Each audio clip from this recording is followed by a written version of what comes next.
Ora que o sueldo mínimo sube e esse aqui tem um aumento que está necessário de justificar, para sobra esta que trabalha mais de 40 horas para semana, para tudo aí na trás de lomba, está outra guarda pagar menos comparado com esta que trabalha 40 horas para semana. Porque no momento que um trabalha 45 horas para semana e outro 40 horas para semana, agora pagar mais coisas, então você vai ter que não está justo e que cambio aqui botar em justificação aqui.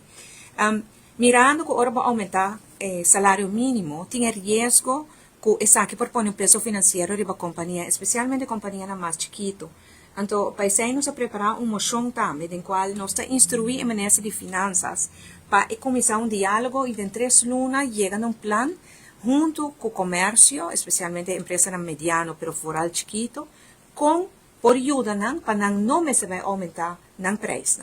Isso é o que nós queremos evitar, para não vai aumentar o preço e de se cobra o consumidor. Nós damos alguma ideia de nossa moção? Nós pedimos pues, para ter diálogo aqui, então tem alguma ideia. Por exemplo, subsídio. Vou por decidir que você vai ajudar a empresa chiquito com um subsídio de gasto de salário, para se não por cobrir o gasto aqui, 5 não vai cobrar o consumidor. Tem surplus? Bloquear o surplus para sostener a economia, especialmente para a empresa mediana e chiquito, essa aqui é uma maneira para fazer. Também ajuda para certo setor que depende de trabalho hobby intensivo, por exemplo, de horeca ou comércio chiquito. Nós pensamos também no subsídio de inovação e produtividade, por exemplo, mais digitalização, etc. Incentivo fiscal, pero como complementário, não para baixa tarifa, pero por exemplo, uma possibilidade para pagar imposto com prazo mais flexível para a empresa chiquito. Nós pensamos também de medidas de sustento adicional, por exemplo, ajuda de mais formação e treinamento financiado para o governo, para assim aumentar a produtividade. Também mais cooperação com o setor privado para fazer certas coisas junto, por exemplo, compra coisas junto para baixar preço, outro caminho.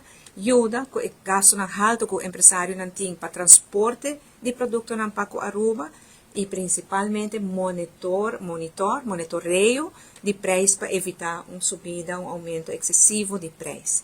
Essa aqui é uma ação que nós vamos apresentar durante a reunião. Eu espero que a reunião verdade siga de luna a o sem interrupção e que por fim a lei aqui de aumento de sueldo mínimo por vir a uma realidade. Essa aqui toca 5.000, quase 5.000 mamas e tata de família, especialmente mamas.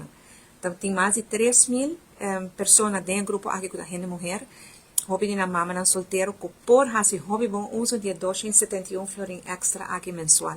Cada luna que o parlamento aqui tarda de passar a lei, nós quita a família aqui e suma aqui. A lei que me será entra na vigor 1 de janeiro de aqui. Nessa Glamba Cruz, o tempo faz seu máximo esforço depois que o colega Shailene Trompli abriu a iniciativa. Senhora Shailene Trompli começou e acaba desde 2018, 2019, com o estudo e encontro e reunião. Por fim, a lei chega ao parlamento ano passado. Lamentavelmente, não houve tratado depois do cambio de mando e o governo e o parlamento aqui a tener que em cada luna que tarda, você quita 271 florin por família, que trabalha 45 horas para cima e está o sueldo mínimo. Então, que não apelação dia mais, na nos políticos não põe mão na coração. Laga a diferença na qualquer coisa banda. Vamos passar lei aqui e ajuda de verdade essa que temos que ter.